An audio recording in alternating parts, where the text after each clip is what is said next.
विठ्ठल मूर्तीच्या कानांमध्ये मकर कुंडले म्हणजेच माशाच्या आकाराची कुंडले असतात.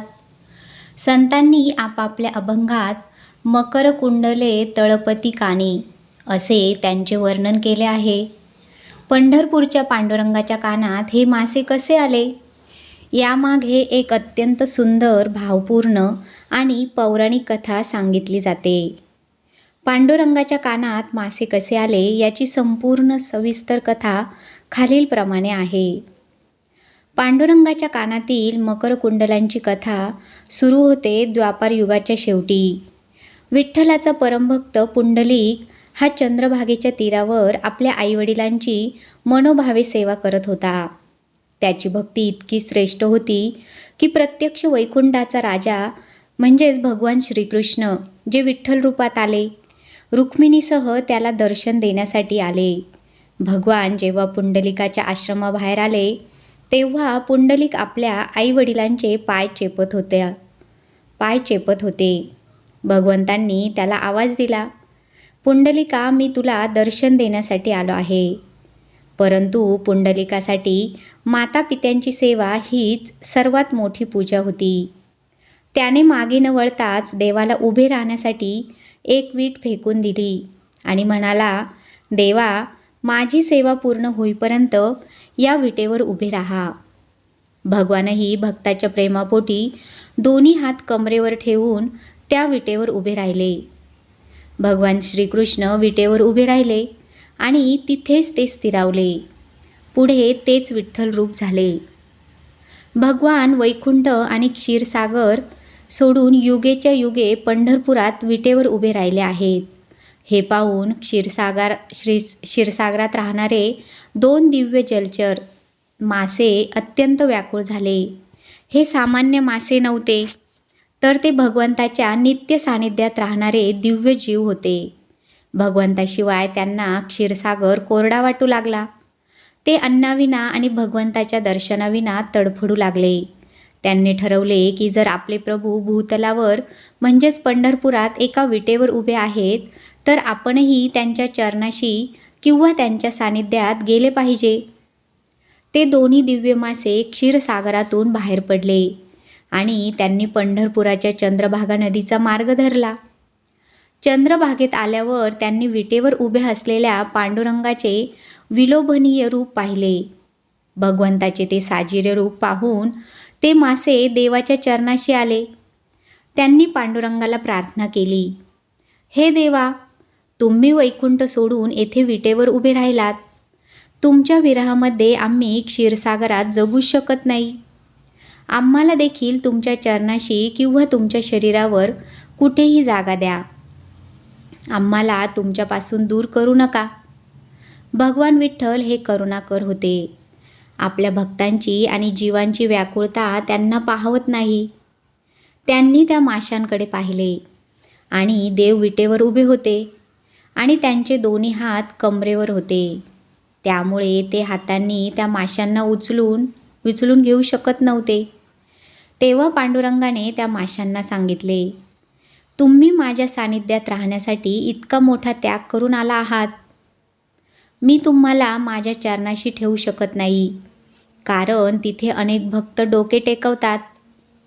मी तुम्हाला माझ्या हृदयातही ठेवू शकत नाही, कारण तिथे आधीच भृगु ऋषींच्या चरणांचे चिन्ह, स्त्रीवत्स आणि कौस्तुभ मणी आहेत.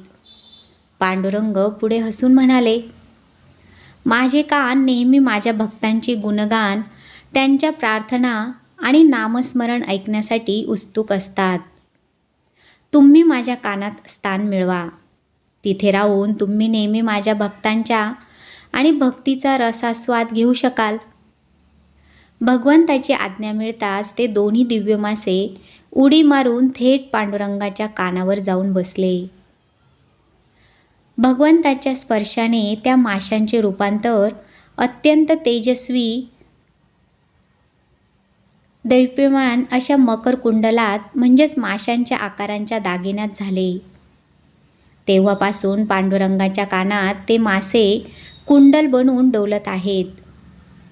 जेव्हा भक्त पंढरपुरात विठ्ठलाचे दर्शन घेतात तेव्हा देवाच्या गालावर आणि कानावर चमकणारी ती मकर कुंडले म्हणजेच भगवंताच्या भेटीसाठी व्याकुळ झालेले ते 2 मासे आहेत. कथेचे आध्यात्मिक महत्त्व. संत तुकाराम महाराज आणि संत ज्ञानेश्वर महाराजांनी आपल्या अभंगात विठ्ठलाच्या या रूपाचे मोठे कौतुक केले आहे. ते म्हणतात, मकर कुंडले तळपती कानी, वेधले चित्त चरणी रे. या कथेचा अर्थ असा आहे की जो जीव भगवंताच्या विरहाने व्याकुळ होतो आणि देवाशी एकरूप होण्याची इच्छा ठेवतो, त्याला देव आपल्या शरीरावर दागिना म्हणून सर्वोच्च स्थान देतो.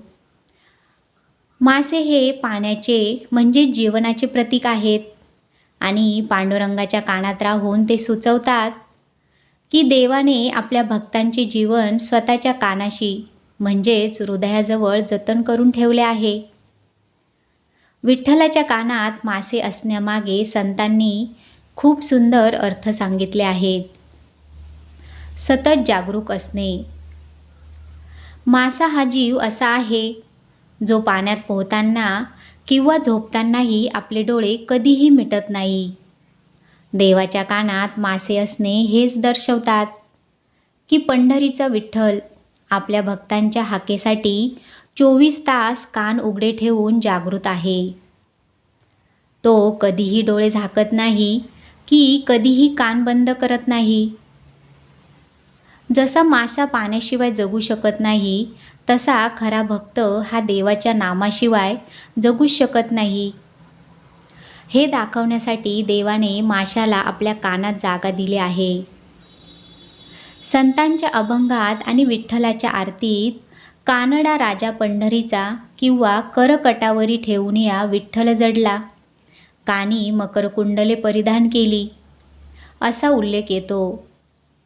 हे मकरकुंडल म्हणजेच तो मासा आहे ज्याने भक्तिपोटी आपले प्राण अर्पण केले. भगवंत हा केवळ भावभक्तीचा भुकेला असतो. तो राजा